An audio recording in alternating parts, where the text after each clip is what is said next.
Good morning दोस्तों। Patel sir classes में आप लोगों का बहुत बहुत स्वागत है। आज मैं आप लोगों को पीजीटी कला का 2017 का पेपर सॉल्व कराऊंगा। आप लोग ध्यान से देखिए। इसमें कुल 125 क्वेश्चन है, आप इधर देख सकते हैं। पीजीटी 2017 25 क्वेश्चन लगभग हल करेंगे, उसके बाद बाकी के क्वेश्चन को बाद में हल करेंगे।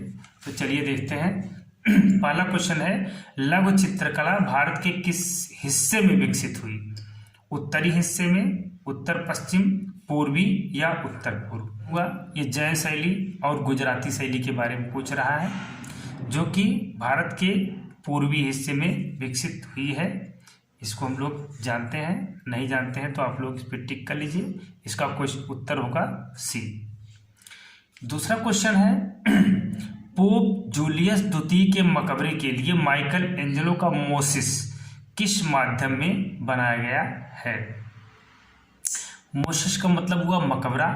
तो पोप जूलियस द्वितीय के मकबरे के लिए माइकल एंजेलो ने जो मकबरा बनाया था वो संगमरमर का बनाया था, इसलिए इसका उत्तर हो जाएगा डी, ऑप्शन डी सही होगा। तीसरा क्वेश्चन है, संस्कृत नाट्य शास्त्र पर सबसे पुरानी किताब के लेखक का नाम बताओ। इसमें है अभिनवगुप्त, भरत मुनि, कालिदास, उपयुक्त में से कोई नहीं। तो संस्कृत नाट्य शास्त्र पर सबसे पुरानी जो किताब है वो अभिनवगुप्त के द्वारा लिखी गई है। भरत मुनि ने भी लिखा है संस्कृत नाट्य के बारे में पुरानी किताब, लेकिन सबसे पुरानी जो किताब है वो अभिनवगुप्त के द्वारा लिखी गई है। अगला क्वेश्चन है, उत्तर प्रदेश से संबंधित कलाकार हैं।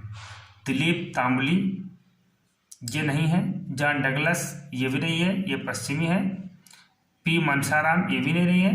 मुकुल पंवार ये जो है उत्तर प्रदेश के कलाकार हैं। आप लोग इसको नोट करिएगा। पांचवा क्वेश्चन है, अति यथार्थवाद के दर्शन पर सबसे रचनात्मक बौद्धिक प्रभाव डालने वाले सिद्धांत किसके थे? हम जानते हैं अति यथार्थवाद ये सिगमंड फ्रायड के मनोविज्ञान पर आधारित है, इसीलिए इसका ऑप्शन सही हो जाएगा ए। 5 का ए ऑप्शन सही हो जाएगा।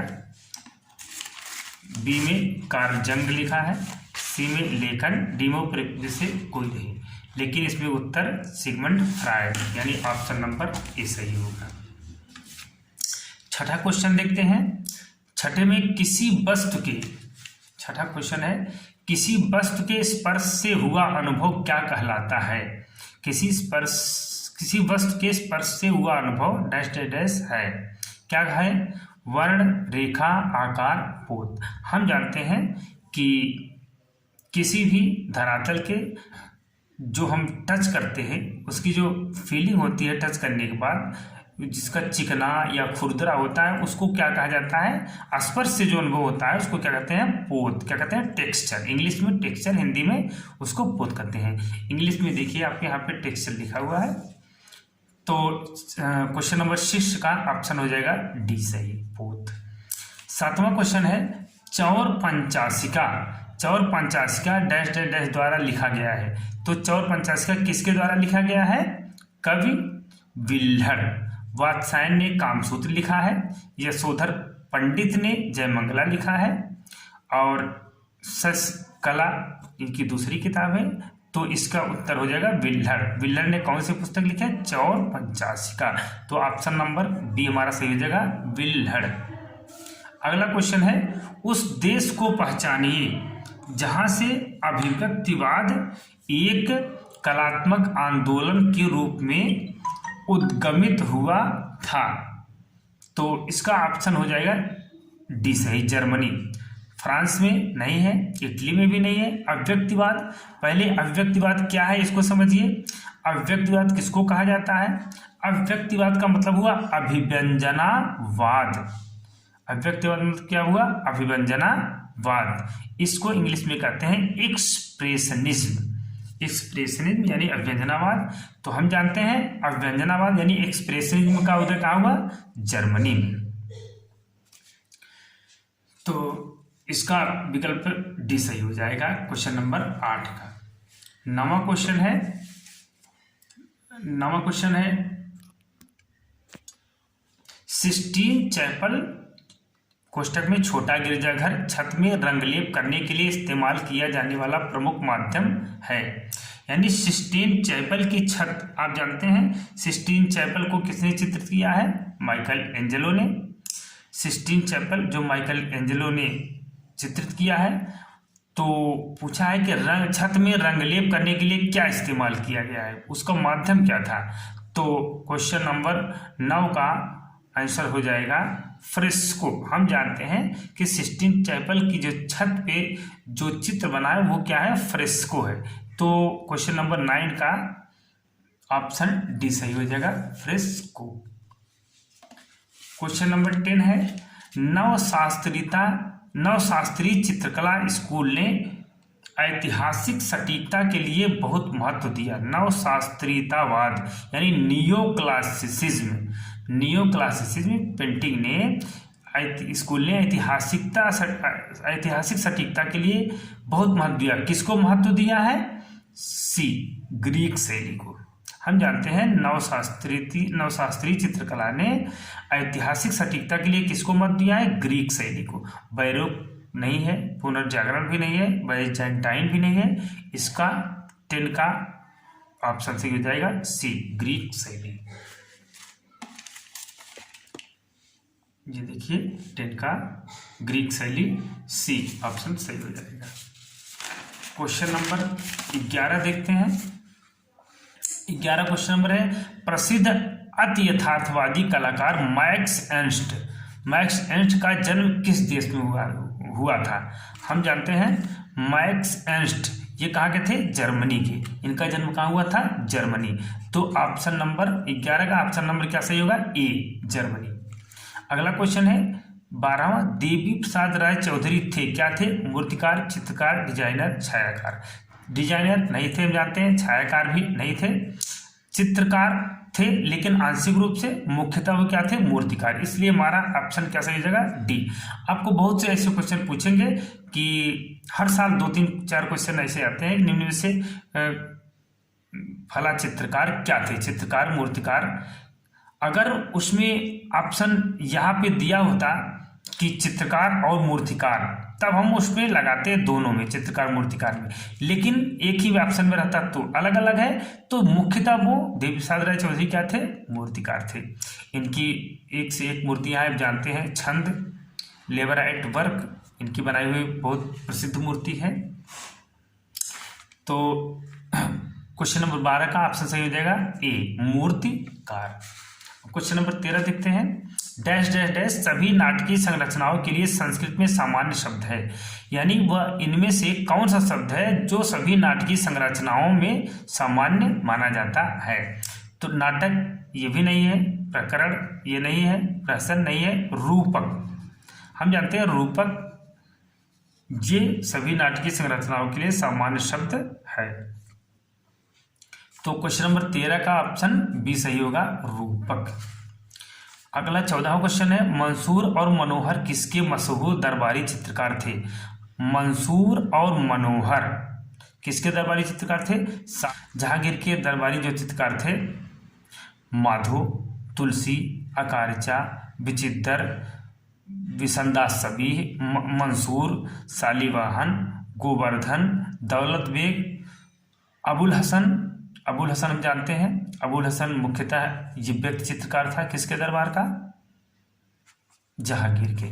और सबसे बड़ा जो व्यक्ति चित्रकार था जहांगीर के दरबार का, उसको बोलते हैं विसनदास सबीह। उसका पूरा नाम था विसनदास सबीह। वो व्यक्ति चित्र के लिए सबसे विख्यात था। तो हम देखते हैं अब यहाँ पे मंसूर और मनोहर का नाम आया जो कि जहांगीर के दरबारी चित्रकार थे। तो क्वेश्चन नंबर 14 का ऑप्शन सही हो जाएगा बी, जहांगीर। अगला क्वेश्चन है 15 नंबर देखते हैं। नीचे दिए गए उत्तर में से सबसे प्रसिद्ध जर्मन अभिव्यक्तिवादी, इसको ध्यान रखिएगा, किताब में आपको अभिव्यक्तिवाद नहीं अभिव्यंजनावाद लिखा था, इंग्लिश में इसलिए पढ़ लेते हैं एक्सप्रेशनिज्म। एक्सप्रेशन मतलब अभिव्यक्ति, एक्सप्रेशन मतलब होता है अभिव्यक्ति, अपना व्यक्त करना। एक्सप्रेशनिज्म मतलब अभिव्यक्तिवाद, ठीक ठीक है, उसको अव्यंजनावाद भी कहते हैं। तो देखते हैं नीचे दिए गए उत्तर से सबसे प्रसिद्ध जर्मन अव्यक्तिवादियों में से एक की पहचान करें, यानी वह अव्यक्तिवादी कलाकार जो जर्मनी का था। तो रेम्ब्रांट ये जर्मनी का नहीं था, मैक्स बेकमैन ये जर्मनी का था इसीलिए, और ये अव्यक्तिवादी यानी अव्यंजनावादी कलाकारों में से आता है, इसलिए क्वेश्चन नंबर 15 का ये बी ऑप्शन सही हो जाएगा, मैक्स बेकमैन। अगला है क्वेश्चन नंबर 16। क्वेश्चन नंबर 16 में देखते हैं,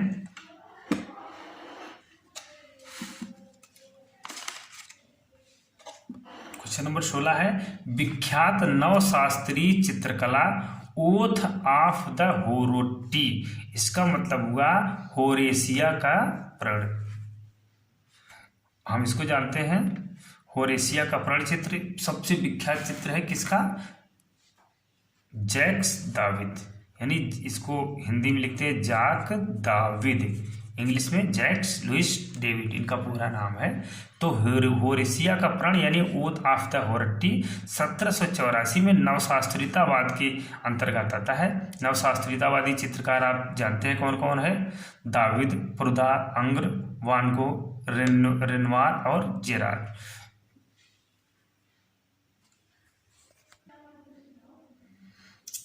तो क्वेश्चन नंबर 16 का डी ऑप्शन सही हो जाएगा, जैक्स लुइस डेविड। अब देखते हैं क्वेश्चन नंबर 17, मध्यकालीन भारत के किस सम्राट के शासनकाल के दौरान चित्रकला अपने चरम सीमा पर पहुंच गई थी।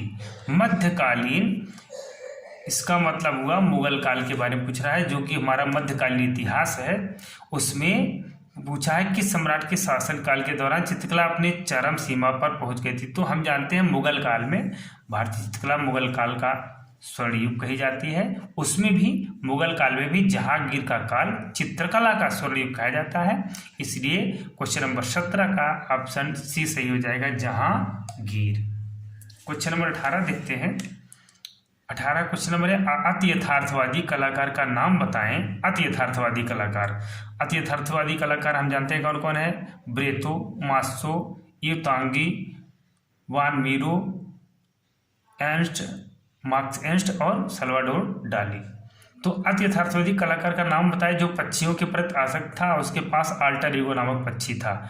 तो डी चिरिको ये नहीं है, पार्लेस भी नहीं है, जॉन मीरो ये इसी अति यथार्थवादी कलाकार है लेकिन इसके पास पक्षी नहीं था, ये मैक्स एर्नस्ट है।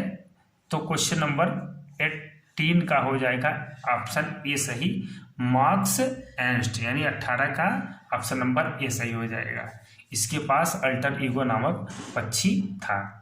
19वां क्वेश्चन है बादामी गुफा मंदिर किस राज्य में स्थित है। तो हम जानते हैं बादामी की जो गुफा है वो कहाँ है, कर्नाटक में है। कहाँ पे है, कर्नाटक में। हालांकि क्वेश्चन जो साल आया है उसमें तमिलनाडु दिया है लेकिन वो गलत है, बादामी की जो गुफा है वो कर्नाटक में स्थित है, इसका यही सही है। हालांकि आयोग ने इसको तमिलनाडु माना है लेकिन आप लोग किसी भी किताब में देखेंगे सही इसका उत्तर कर्नाटक ही है। तमिलनाडु में सित्तनवासिल की गुफा है, न कि बादामी की गुफा। महाराष्ट्र में अजंता एलोरा की गुफा है, ठीक है।